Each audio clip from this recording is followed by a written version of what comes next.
اللہ کے رسول صلی اللہ علیہ وسلم نے فرمایا،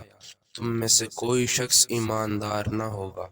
جب تک اس کے والد اور اس کی اولاد اور تمام لوگوں سے زیادہ اس کے دل میں میری محبت نہ ہو جائے۔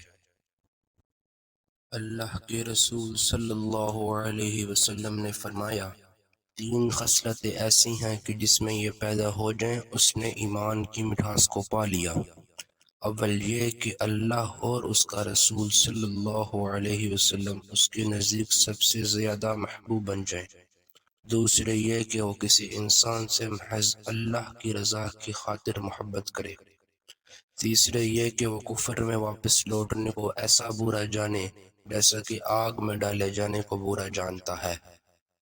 اللہ کے رسول صلی اللہ علیہ وسلم نے فرمایا،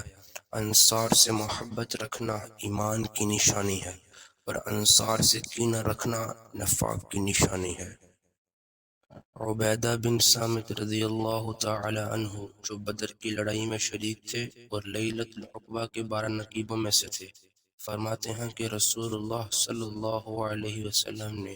اس وقت جب آپ کے گرد صحابہ کی ایک جماعت بیٹھی ہوئی تھی، فرمایا کہ مجھ سے بیعت کرو اس بات پر کہ اللہ کے ساتھ کسی کو شریک نہ ٹھہراؤ گے، چوری نہ کرو گے، زنا نہ کرو گے،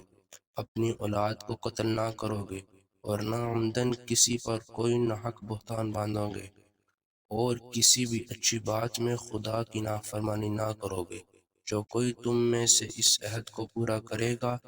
تو اس کا ثواب اللہ کے ذمہ ہے، اور جو کوئی ان بری باتوں میں سے کسی کا ارتکاب کرے اور اسے دنیا میں اسلامی قوانین کے تحت سزا دے دی گئی تو یہ سزا اس کے گناہوں کے لیے بدلہ ہو جائے گی،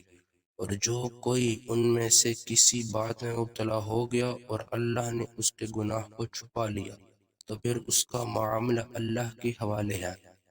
اگر چاہے معاف کرے اور اگر چاہے تو سزا دے دے۔ عبیدہ کہتے ہیں کہ پھر ہم سب نے ان سب باتوں پر اللہ کے رسول صلی اللہ علیہ وسلم کی بیعت کر لی۔